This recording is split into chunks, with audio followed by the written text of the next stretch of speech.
Assalamualaikum warahmatullahi wabarakatuh. Peristiwa pembakaran Al-Quran baru-baru ini yang dilakukan oleh Salwan Momika di Stockholm 28 Juni 2023 saat perayaan Idul Adha telah menggemparkan dunia. Tetapi ini bukan peristiwa yang pertama terjadi. Sebelumnya ada nama-nama seperti Erasmus Paludan yang membakar Al-Quran. Begitu juga ada pendeta Terry Jones yang mencanangkan International Burn a Quran Day. Tentu mereka melakukan ini atas dasar kebencian. Tetapi yang menjadi pertanyaan kita, apa sih yang menjadi alasan kuat mereka sehingga mereka mau membakar Al-Quran? Pendeta Terry Jones adalah salah satu yang menulis alasan mengapa dia membakar Al-Quran. Dalam video ini kami akan kulik apa yang menjadi alasannya berikut dengan jawabannya. Alasan pertama dari pendeta Terry Jones adalah, menurutnya, Al-Quran mengajarkan bahwa Yesus Kristus, anak Tuhan yang disalibkan dan dibangkitkan, Raja segala raja dan Tuhan di atas segala Tuhan itu bukanlah anak Tuhan dan juga tidak disalibkan. Sebuah fakta sejarah yang terdokumentasikan dengan baik yang hanya disangkal oleh Islam. Ajaran ini menghilangkan kemungkinan keselamatan dan kehidupan abadi di surga bagi setiap pengikut Islam. Mereka akan menghadapi hukuman kekal di neraka jika mereka tidak bertobat. Sebagai tanggapan akan keberatan ini, Al-Quran mengajarkan bahwa Tuhan Sang Maha Pencipta langit dan bumi itu adalah Esa. Allah adalah Maha Tinggi dari yang tinggi, Tuhan semesta alam, tidak ada yang menyamainya, tidak beranak, tidak juga diperanakan. Dia tidak memiliki ayah, ibu, istri, putra, ataupun putri. Tetapi Tuhan Islam yang digambarkan di dalam Quran ini sebenarnya tidak lain merupakan penegasan dari keimanan Yesus pada satu Tuhan. Kita dapati di dalam Injil Markus 10 ayat 18 dan Injil Lukas 18:19, Yesus berkata, "Mengapa kamu menyebut aku baik? Tidak ada yang baik selain satu, yaitu Tuhan." Begitu juga Al-Quran itu sebenarnya menegaskan pernyataan Yesus di dalam Markus 12 ayat 29.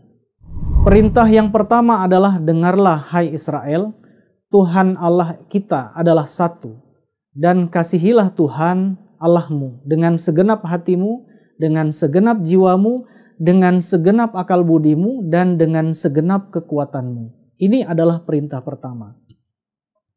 Hanya saja menurut Al-Quran, perintah ini tidak terbatas hanya untuk Israel, melainkan untuk seluruh umat manusia. Al-Quran mengajarkan untuk tidak menyembah siapapun kecuali satu Tuhan. Dan Alkitab sekali lagi sebenarnya mengajarkan hal yang sama, yaitu di dalam kitab Ulangan 6 ayat 4. Injil sebenarnya juga menegaskan bahwa Yesus itu menyembah satu Tuhan. Kita dapati di Taman Getsemani, ketika Yesus menangis tersungkur di tanah di hadapan Tuhan, meminta supaya cawan kematian dilepaskan darinya. Nah, menurut Al-Quran, sebagai seorang nabi, doanya pasti didengar, yaitu dengan menyelamatkannya dari kematian terkutuk di tiang salib. Memang, menurut pendapat Paulus di dalam Galatia 3:13, Yesus itu telah mengorbankan dirinya untuk membebaskan umat dari kutuk Taurat. Tetapi pernyataan Paulus itu yang mengacu pada Taurat Ulangan 21 ayat 22-3, kematian yang digantung itu terkutuk oleh Tuhan. Dan jelas Al-Quran menolak keyakinan bahwa Yesus sekarat dalam kematian yang terkutuk tersebut di atas salib. Menurut Al-Quran, Yesus memang disalibkan, tetapi ia tidak mati di sana, di atas salib tersebut. Kita tahu bahwa Yesus adalah Al-Masih yang diutus oleh Allah Ta'ala kepada Bani Israel. Beliau tentu menepati apa yang ia khotbahkan. Beliau pernah memerintahkan kepada murid-muridnya, "Jangan pergi ke jalan orang bukan Yahudi, dan ke kota manapun orang Samaria jangan masuk, tetapi pergilah kepada domba-domba yang hilang dari umat Israel." Dalam Matius 10 ayat 5-6. Setelah dia diselamatkan dari kematian yang terkutuk, beliau sendiri sebagai gembala mereka pergi mencari domba-domba Israel yang hilang yaitu 10 suku hilang yang tersebar di negeri-negeri lain. Kemudian mengenai Yesus sebagai anak Allah, kita membaca di dalam Perjanjian Baru bahwa Yesus dulu menyebut dirinya juga anak manusia. Ia menyebut dirinya itu bahkan lebih sering daripada menggunakan istilah anak Allah. Bahkan Yesus sendiri mengajarkan kepada para murid-muridnya bahwa mereka bisa menjadi anak-anak Allah. Berbahagialah orang yang membawa damai karena mereka akan disebut anak-anak Allah dalam Matius 5 ayat 9. Kemudian juga, kasihilah musuhmu, berkatilah mereka yang mengutukmu, berbuat baiklah kepada mereka yang membencimu, dan berdoalah untuk mereka yang menggunakan kamu dengan dengki dan menganiaya kamu, supaya kamu menjadi anak-anak Bapamu yang di surga. Matius 5 ayat 44-45. Alasan kedua, menurut pendeta Terry Jones, Al-Quran itu tidak memiliki sumber yang abadi. Al-Quran tidak tercatat di surga. Tuhan yang Maha Kuasa, pencipta dunia, bukan sumbernya. Ia tidak suci, tulisannya berasal dari manusia, perpaduan ajaran lama dan baru, dan hal ini telah dinyatakan kembali selama berabad-abad oleh para sarjana sejak permulaan Islam, baik Muslim maupun non-Muslim. Nah, ini adalah pernyataan dari Terry Jones. Nah, tanggapan. Al-Quran telah mengeluarkan sebuah tantangan. Jika itu bukan firman Tuhan, maka buatlah sesuatu yang mirip dengan salah satu surahnya. Dan tantangan ini belum terjawab selama 1400 tahun. Dan kalaupun jika dianggap bahwa Alkitab saja yang merupakan firman Tuhan dan tidak ada kitab lain yang suci, maka tentu pendeta Terry Jones harusnya menyangkal juga bahwa sumber abadi dari Weda, Gita, Avesta, agama, dan kitab suci lainnya juga diragukan. Dan apakah dia juga berani akan membakar semua kitab-kitab tersebut, tidak hanya Al-Quran. Alasan ketiga menurut pendeta Terry Jones, ajaran Al-Quran meliputi penyembahan berhala Arabia, paganisme, ritus dan ritual. Semua itu adalah setan, benteng setan yang masih berjalan yang membuat umat Islam dan dunia menderita. Tanggapan.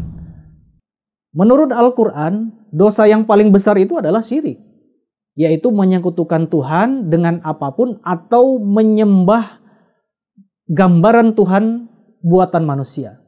Al-Quran sangat menjunjung tinggi dan menegaskan kembali perintah Tuhan yang ada pada Perjanjian Lama, yaitu dalam Keluaran 20 ayat 3-5. Jangan ada padamu Allah lain di hadapanku, jangan membuat bagimu patung yang menyerupai apapun yang ada di langit di atas, atau yang ada di bumi di bawah, atau yang ada di dalam air di bawah bumi. Jangan sujud menyembah kepadanya atau beribadah kepadanya. Dan Al-Quran menegaskan bahwa perintah itu adalah sebagai hal fundamental, yaitu keesaan tadi, dan menolak penyembahan Tuhan dalam bentuk manusia, bahkan sujud di hadapan gambaran Tuhan buatan manusia. Jadi bagaimana Islam itu mengajarkan agama paganisme? Kemudian alasan keempat mengapa Terry Jones membakar Al-Quran adalah menurutnya tulisan-tulisan yang paling awal tentang Nabi Muhammad tercatat 120 tahun setelah kewafatannya. Semua tulisan Al-Quran menurutnya, Al-Quran, hadis, biografi, tradisi, dan sejarah itu membingungkan, kontradiktif, dan tidak konsisten. Mungkin Muhammad tidak pernah ada, katanya. Kami tidak memiliki catatan konklusif tentang apa yang ia katakan atau lakukan. Namun umat Islam mengikuti ajaran Islam yang merusak itu tanpa pertanyaan. Nah, tanggapan untuk hal ini, di antara semua pendiri agama dunia seperti Nabi Musa alaihissalam, Krishna, Buddha, dan Yesus alaihissalam sendiri, hanya Nabi Muhammad yang merupakan sosok yang kehidupannya sangat terpelihara dengan baik dalam sejarah. Tetapi kalau kita lihat Kristen sendiri, bahkan para sarjana Kristen masih mencari Yesus versi sejarahnya. Bahkan siapa yang menulis Alkitab itu masih menjadi pertanyaan besar yang masih diperdebatkan di kalangan Kristen. Kalau kita berbicara Al-Quran, Al-Quran itu terpelihara dengan baik sejak awal kehidupan Rasulullah. Hanya ada satu versi Al-Quran jika dibandingkan dengan versi Alkitab yang malah memiliki berbeda perbedaan yang banyak satu sama lain. Misalnya Katolik Roma itu memiliki lebih banyak kitab di dalam Alkitab dibandingkan Alkitab Kristen non-Katolik. Dan Al-Quran juga terpelihara dalam bahasa aslinya, yaitu dalam bahasa Arab. Dan sampai saat ini tidak berubah. Tetapi jika kita lihat teks asli Alkitab yang lengkap saat ini tidak ada.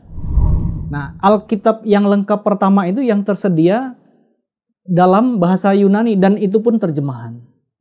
Alasan kelima, menurut Pendeta Terry Jones, kehidupan dan ajaran Muhammad tidak bisa mendapatkan penghormatan. Periode Mekah katanya, awal kepemimpinan itu tampak memiliki motivasi religius dan pencarian kebenaran. Tetapi di periode kedua Madinah, ia dirusak dalam tanda kutip oleh kekuasaan dan ambisi duniawi. Ibnu Warak. Ini adalah sifat-sifat yang dibenci Tuhan. Mereka juga menyebabkan pembunuhan dan pembantaian politik yang hingga saat ini terus dilakukan oleh para pengikutnya. Itu alasan yang ia kemukakan. Nah, tanggapan untuk hal ini tentang Nabi Muhammad, ya kami akan ketengahkan saja menurut bagaimana pendapat para cendekiawan terkenal. Salah satunya sejarawan terkenal yaitu Gibbon menulis, akal sehat Muhammad adalah membenci kemegahan dari kekuasaan para raja. Rasul Tuhan turut melakukan pekerjaan-pekerjaan kasar keluarga. Ia menyalakan api, menyapu lantai, memerah susu, dan dengan tangannya sendiri memperbaiki sepatu dan pakaiannya. Ia memiliki pola makan seorang Arab yang ketat tanpa usaha atau sia-sia. Dengan kata lain, ia tidak hanya menanggung kasarnya hidup yang keras itu, namun hal tersebut mengalir secara alami baginya. Ia tidak menjalani jalan petapa atau pelenyapan diri. Kemudian cendekiawan lain, Bosworth Smith menulis, kepala negara dan juga gereja.